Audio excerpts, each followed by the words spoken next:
Welcome back. This is Metropole Business Center. Let's now shift attention to this week's gadget review segment, in which we'll be taking a look at two TV set models. And to help me review those two gizmos, I'm joined by Joe Wanjara, who's our resident tech expert. Welcome to the show. Thank you so much for having me once again. Good. So we have two smart TVs that we are reviewing today, and they are from a name that we have associated with mobile phones, and that's OPPO. Yes. They have two smart TVs. Probably just take us through the two TVs that we are reviewing today. Okay, so OPPO has just released the S1 and the R1. Yeah, so the S1 is the high-end model, and then the R1 is the mid-range model.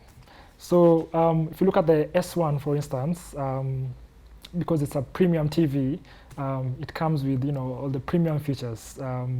It's a 4K display panel. They've used an AMOLED display and not an LCD, because AMOLED is more superior in terms of color reproduction and all. It also supports HDR, that's high dynamic range. It has a very, very powerful processor, a MediaTek. They call it the MT9950 chipset. It's a high-end sort of chipset for the TV. It also has 8.5 GB of RAM and a whole 128 GB of internal memory. Yeah. Another very, very interesting feature of this TV is it has a total of 18 speakers in total. And the total output in terms of watts is 85 watts. So that's a very loud TV. And another interesting thing that I liked was the fact that it has a very high refresh rate. That's something I usually talk about here all the time. Yeah? It has 120 hertz refresh rates, and that's something that's going to be very interesting for gamers, especially because the higher the refresh rate, the smoother the experience, especially when you're playing games. The TV was launched in China, and already there's been plenty of pre-orders, and I'm pretty sure a lot of those people are probably gamers. And OPPO also say they are planning to launch this in Kenya very soon, so we are waiting. So those are some of the unique features for the S1. We have some general features that are both on the S1 and the R1, but I'll talk about that later. I just wanted to highlight the ones that are very specific for the S1 and why it is premium. It goes for around 131 Kenya shillings, 131,000 Kenya shillings. Wow. Yeah. It's a huge price tag. Which is actually worth it. Their direct competitors are, the likes of Sony and Samsung with their very high-end TVs, and I think they fit right in. Actually, personally, I wouldn't mind. If I had the money to spend, I really wouldn't mind. Very well. Yeah. Let's take a look at the R1 Smart TV. Yes, so now the R1 is the mid-range device, TV. Well, it's still a 4K display, but now they've gone with the LCD, which is a cheaper version of the display panel. For the normal consumer, you will not really notice the difference, but in terms of production, it's cheaper to have an LCD than an OLED. So they went with an LCD panel, still supports HDR, like I mentioned. They went with a sort of mid-range processor. It's called the MediaTek MTK 9652. That's it's a less powerful chipset compared to the one on the S1.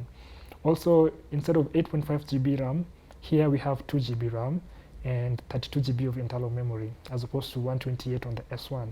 So you sort of understand why it's a bit on the cheaper side. Yeah. It also has 20 watts of total output in terms of speaker, as opposed to 85 watts on the S1.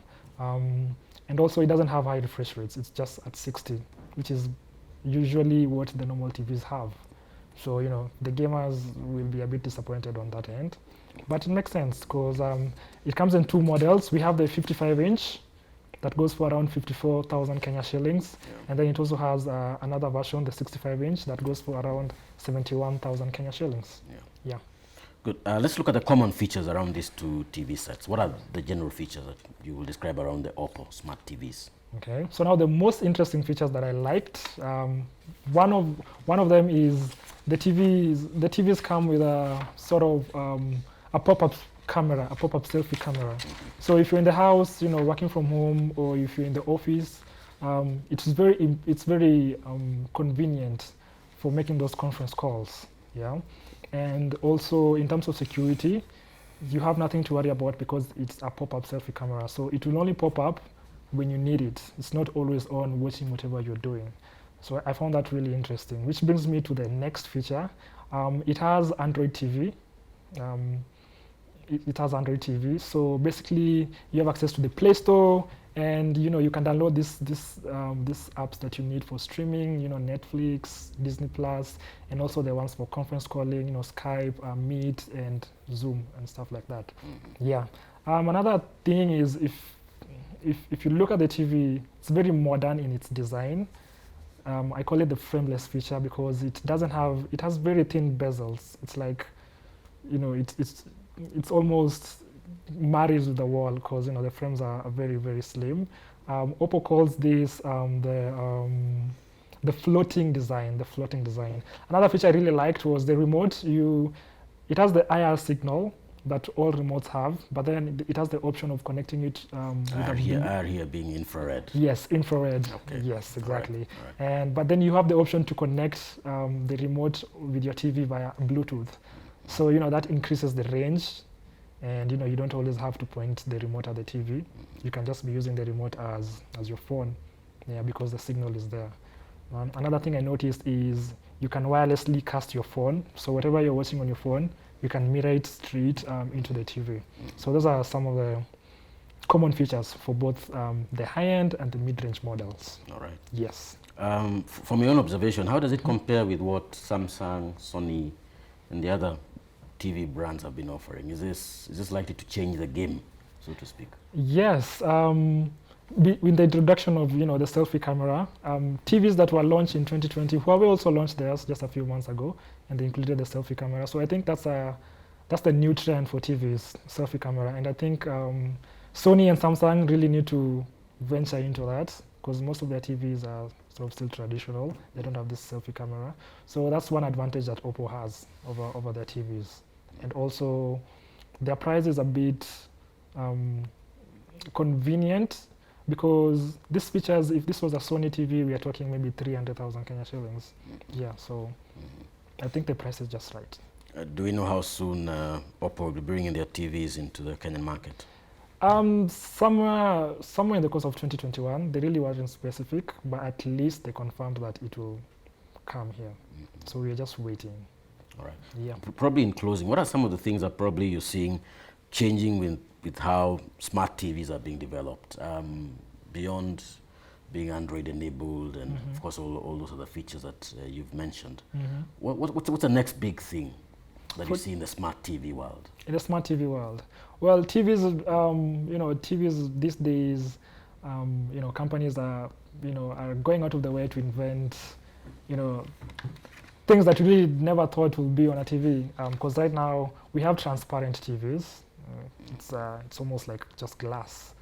Yeah, you can still see whoever is behind, but it's still a TV. I don't know how practical that is, especially in the home setup, but they're there. Yeah, so that's one of the things I'm seeing slowly picking up. Yeah.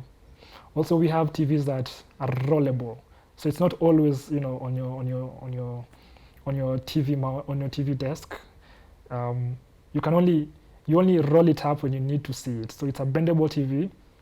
You only see it whenever you want to. If you're done watching the TV, instead of turning it off, you just roll it back into its box. Wow. Yeah, pretty interesting. Very interesting. Yeah. I mean, this is smart TV at a very different level. Yes. Well, let's wait and see what will come into the market as far as the smart TV market is concerned. Thanks a lot, as always, for your insights. Well, thank you for having me once again. Very well. So that's been our gadget review segment, in which today we're reviewing 2 smart TV sets that are set to be introduced, that have already been launched by OPPO in China and are set to make their way into Kenyan shores next year. So we'll be watching to see how these TVs, the smart TVs, will be changing the game on the local TV scene. Before we close, we have a cyber security tip of the day.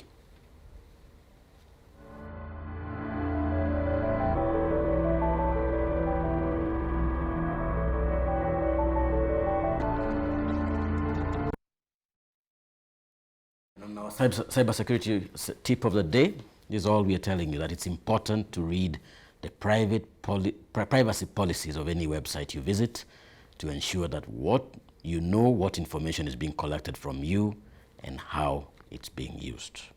So be aware. Always, as you surf the net, as you log on to various websites, get to know the privacy policy of that website, so that any information that they will be getting from you, you have an idea of how it's likely to be used. That's our cybersecurity tip of the day and of the week on this edition of Metropole Business Center. My name is Stephen Kimani. Thanks a lot for keeping it Metropole TV. Enjoy the rest of your viewing.